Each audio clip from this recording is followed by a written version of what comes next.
Now we know that we can refer to XML resources in the Java code. But what exactly is the relationship between the resources in the Java code? How do they come together as part of a full app experience? Let's start at the point when you click on the Just Java app icon.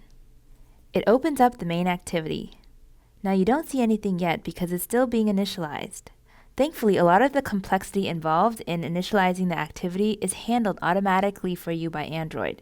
The important part that we care about is that in the main activity file, the onCreate method gets called automatically. This is when the activity is getting created. It does a bunch of work, and then we have an important line that says set content view and then the resource ID for the layout file. It's r.layout.activityMain. This means that the content view of the activity should be set to the layout as specified in the ActivityMain XML file. This is the method call, and the input parameter is this resource ID. Once you set the layout that you're going to use for the content view, then the Android device can go ahead and start parsing this XML layout file.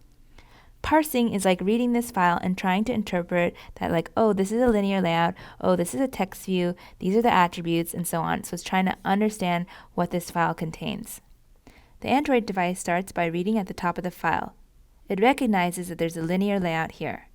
Then it inflates a Java object to represent that linear layout. Then it goes to the next line and sees that we need to add a text view as a child to that linear layout, like that.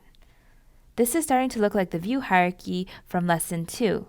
What I didn't tell you earlier is that this is actually a hierarchy of Java objects.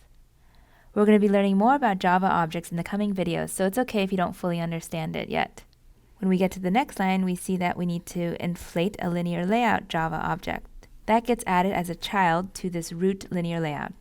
Then we see a button element, so we add that as a child to the linear layout. So we continue down the file until we've inflated all the views that we need for our view hierarchy. Once we have this view hierarchy of Java objects, then we can manipulate them and change them while the app is running. An object like the text view here contains state information, like the text color, the text size. The object also has methods, so we can call those methods and change that internal state. So for example, we can change the text while the app is running. Interacting with all of these objects is called object-oriented programming. We will cover this in more detail in the coming videos. So to summarize, in the main activity when we call setContentView to this layout, then we read this layout and then inflate a bunch of Java objects. These Java objects make up the view hierarchy of the app. The main activity holds on to this view hierarchy, and then as you interact with the main activity, it can update these objects.